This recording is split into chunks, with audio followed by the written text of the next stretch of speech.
The healthy human mind doesn't wake up in the morning thinking it is his last day on earth. But in Gaza we do.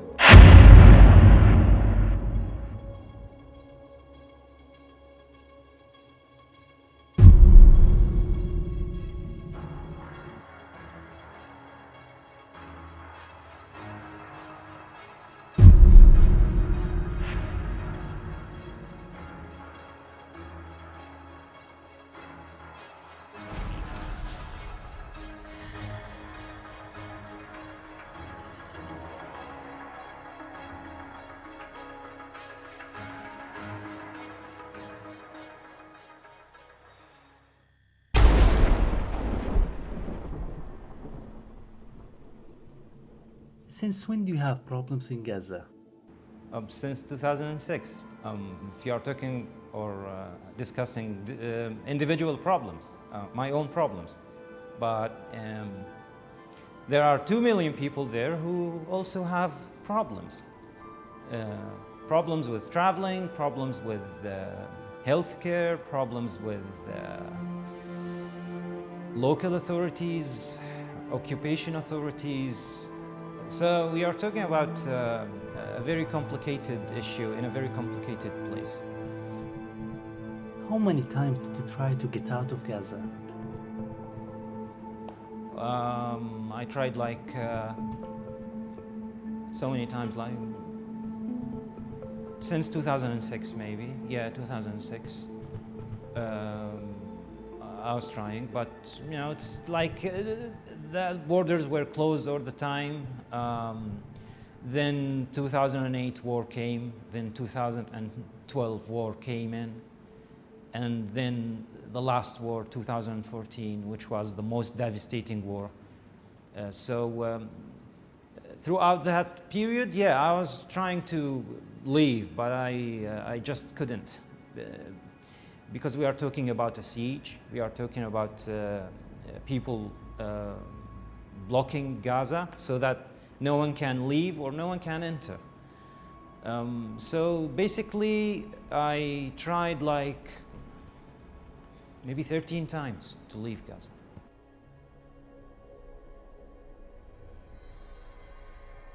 Since you said that the border were closed, who closed it? Well,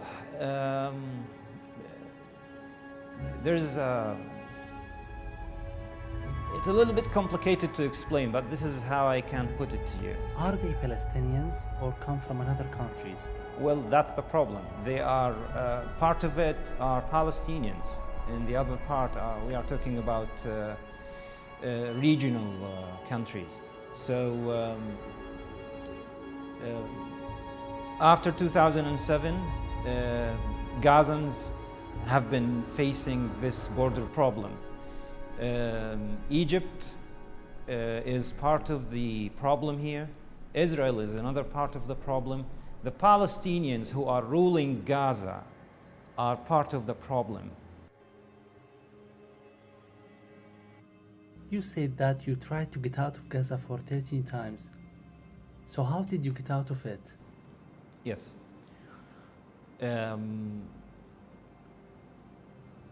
I did something which is to register my name to travel through Rafah crossing.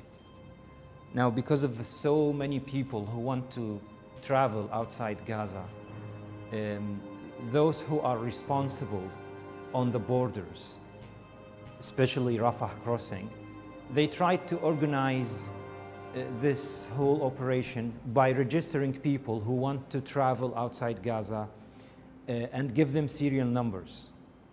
So I got a serial number, and in August, 17th of August 2015, last year, the Egyptian authority opened Rafah borders for 3 days. Now, there were so many people who want to leave, and it's just like 3 days are not enough for people to leave, for all of those who want to travel. It's not enough period for them to leave. So I was like, saying goodbye to my family, parents, everyone in the morning, and go to Rafah crossing. And by the end of the day, I come back and have lunch with them.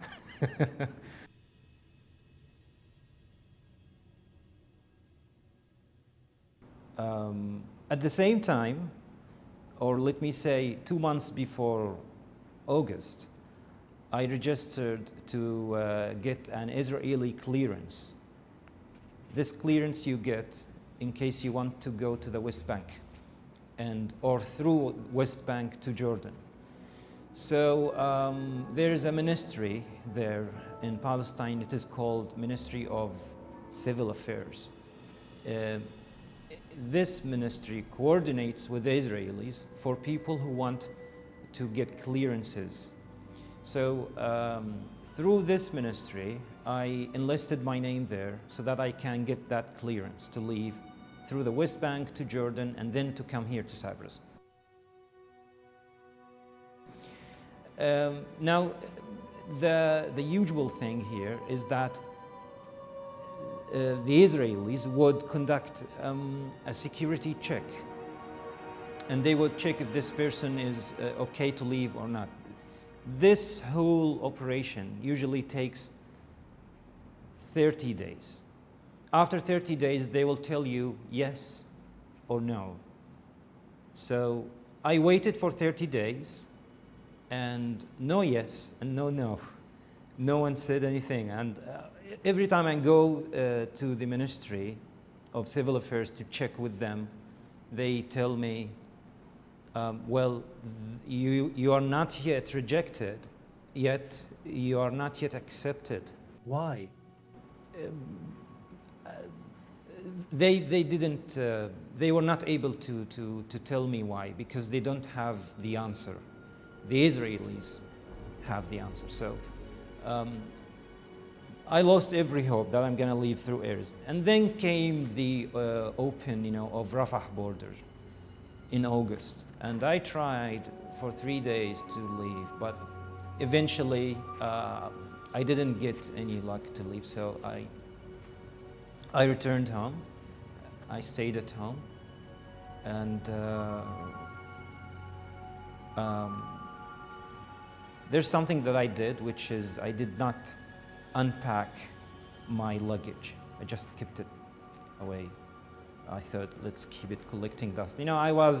I wasn't in a very good psychological condition that time because, you are talking about your future here.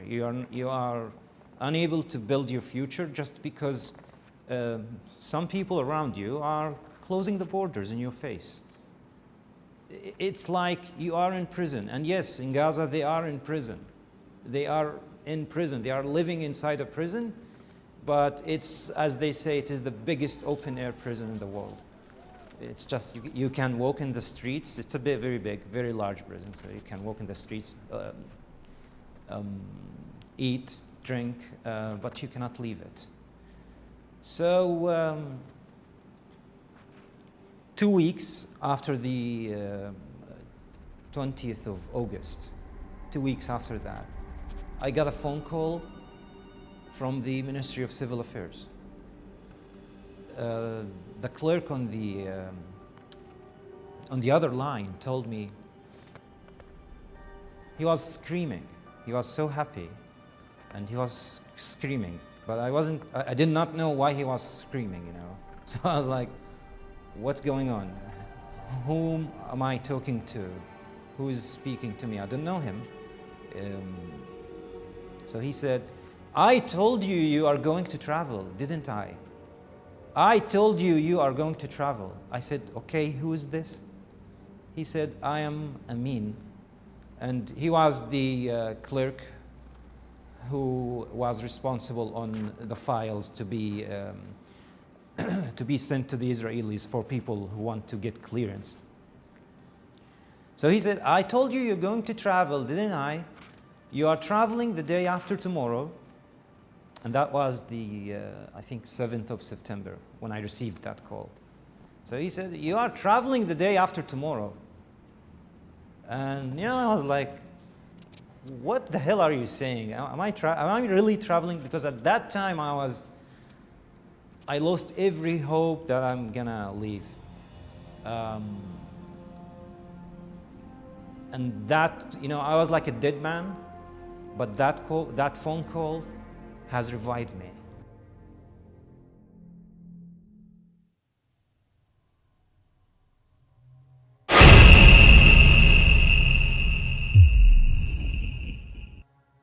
What does darkness mean to you? Darkness means no electricity, and electricity means no life. Depending on what we faced in Gaza, the continuous power cut, it affects the one psychologically. It's like it makes you, it changes your behavior. When you go to the bathroom, for example, even if the power is on, you don't turn the light on as you are going into the bathroom, because you used to this situation to live with no power. You are talking about 20 hours, 18 to 20 hours a day of power cut.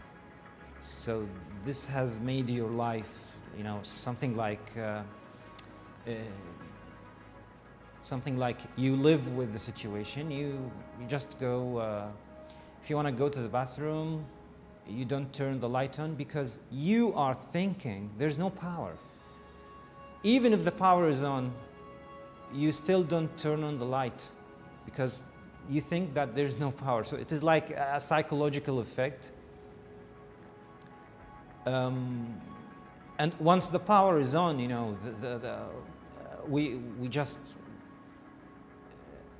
start to do everything, or we activate everything that works on power, such as iron machines, vacuums, washing machines. Why would they do that? Why would they control your electricity and homes? Well, because the electricity in Gaza is a pure political issue as well. It is a source of conflict between the Palestinian political parties, and it is also a pressure card that is being played by Israel against the Palestinian people there. So it's a way to ruin people's life. It's a way to control them. It's a way to make them give up. Something like that,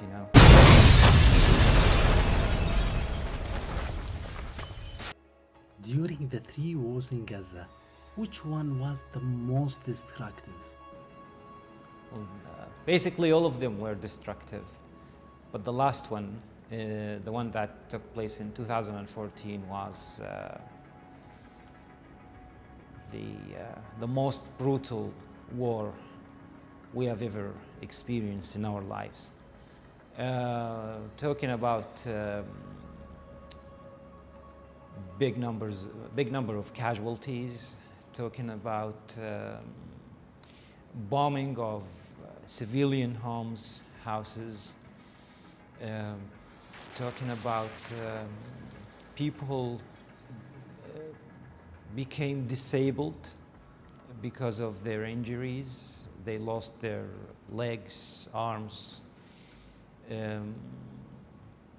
Talking about a war that lasted for 50 days, and this is the longest war between, or let me say, not between, let me say it is the longest war ever happened against Gaza. So one of the funny things that you can talk about regarding the last war is that from our experience in that war, I can say that if they bomb a house nearby your place, you would hear the explosion, which is very, very loud explosion. You would hear it as if it is hitting you. But Actually, it's not hitting your place. I mean, the bomb or the missile or whatever it is, it's not hitting your house. It's hitting a nearby house, your neighbor's house, for example. So when you hear the sound of the explosion, it is so loud, it makes you very, terrified, very frightened, but somehow it makes you comfortable. Why? Simply because if the bomb or the missile is targeting you, you wouldn't hear it. Exactly. You would not hear a single thing. You will just be dead.